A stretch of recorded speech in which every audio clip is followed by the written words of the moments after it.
kahit na ikaw ay Haring Agila, pwede ka pa rin ipakukulong ng bato kapag ikaw ay nagsinungaling dito sa Senado. Ha?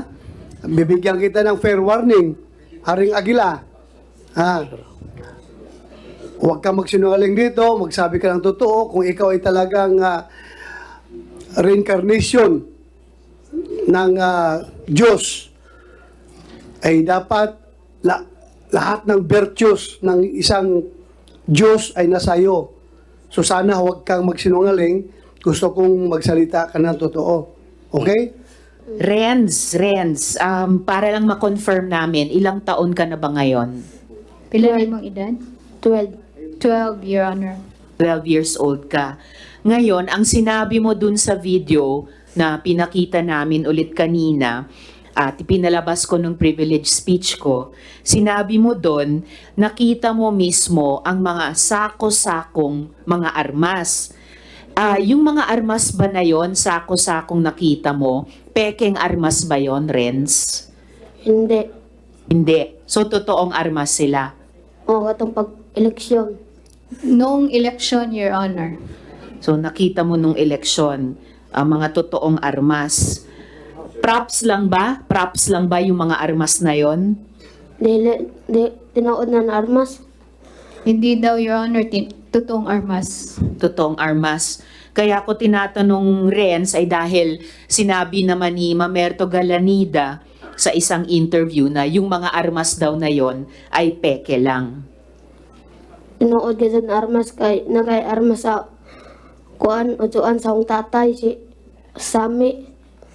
Totoong armas, Your Honor, may armas nga daw yung kanyang tiyohin na si Sammy.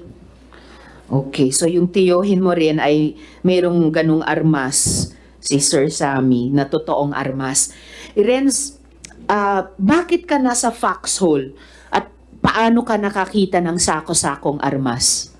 Dila to sa paksa lang nakita dito sa kuan mo bahay. Hindi daw sa Yung paksol labay. niya nakita, doon daw yung nakita niya sa bahay na nag-pass by yung sako-sakong armas, Your Honor. Sa bahay mismo nakita mo yung idinaang sako-sakong armas. Kaninong bahay yun? Ha? Kaginsang balay to. Sa Na- ano balay? Bahay nila, Your Honor. Bahay ninyo. Opo. Bakit idinaan doon ang sako-sakong, kayo ba'y tinetrain para maging sundalo? Ha? Gitrain ba kuno mo nga mahimong sundalo? Oh. Oo, Your Honor. 12 years old ka rin, tinetrain ka para maging sundalo? Opo. At nung nasa kapihan ka, tulad ng tanong ko kanina kay Elias Jane, nung nasa kapihan ka, nag-aaral ka ba? Wala. So, tinetrain ka maging sundalo at 12 years old pero hindi ka nag-aaral. Oh, wala ko nag-aaral. Hindi siya nag-aaral. Train kami dito sa kapihan. Trend na daw yan sa kapihan. Trend? Yes, Your Honor. Anong ibig sabihin, Renz, na trend yun sa kapihan? Unsay buti pa sabot nga trend na sa kapihan, Ren. Sa barracks na mo magakot may kuan buhangin. Yatid Dutch. Sa barracks kasi daw nila is pinapakuha sila ng buhangin at ina-attendance, Your Honor. Barak, so lugar talaga ng sundalo or ng barracks, lugar ng pag-train para maging sundalo. Opo. At pinapakuha kayo ng buhangin. Oh, Para saan? para sa among barracks. Para sa barracks nila, Your Honor. Okay, so pinapakuha kayo ng buhangin para i-construct or para gamitin sa barracks. Oh, So, parang tanong ko rin kanina kay Elias Jane, no? Halos hindi ko na kailangang itanong. Pero Renz, bakit ka ba tumakas sa kapihan? kay wala may eskwela na. Karon bisag 12 yung edad, di pagyabog ko kibubusuhan. Wala kasi silang pag-aaral, Your Honor, at 12 na yung edad niya, hindi pa siya marunong sumulat.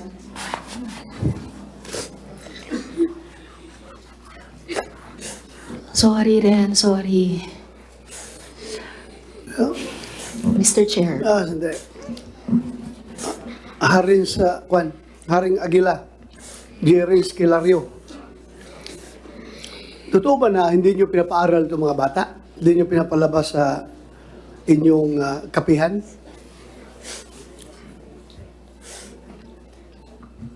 Ano sir? Totoo ba na itong mga bata, ito 12 years old na, hindi pa marunong sumulat dahil walang pinag-aralan, hindi nyo pinapalabas yung mga bata para mag-aral doon sa baba?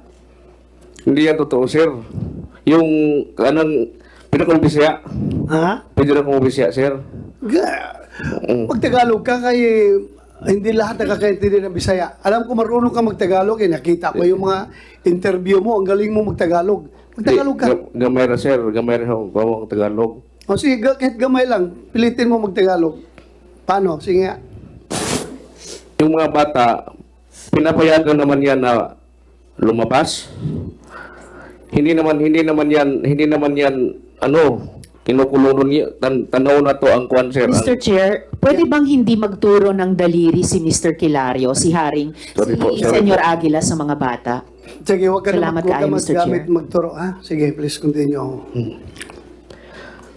Kanang among kwan sir, kanang among sa kapihan, wa man suot kawas naman ng mga bata sir. Suot kawas ng mga bata dito. Sword gawas. Ibig Oh. sabihin, labas-pasok. Oh, So, Renz, labas-pasok lang kayo doon. Pwede kayo makalabas anytime. Pwede kayo bumalik anytime. Hindi. Ha? Hindi. Oh, hindi daw. pwede mo na sir kay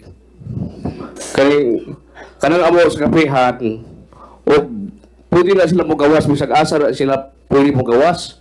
Di na tinuod di lang isulti sir. Okay, again, I am reminding you, Kay kanang among makinig ka muna. Opo, sir. Makinig ka. Opo. Kahit na ikaw ay Haring Aguila, pwede ka pa rin ipakukulong ng bato kapag ikaw ay nagsinungaling dito sa Senado. Ha?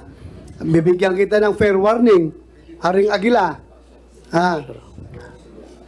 Huwag ka magsinungaling dito, magsabi ka ng totoo kung ikaw ay talagang reincarnation ng Diyos, ay dapat lahat ng virtues ng isang Diyos ay nasa iyo. So sana huwag kang magsinungaling. Gusto kong magsalita ka ng totoo. Okay?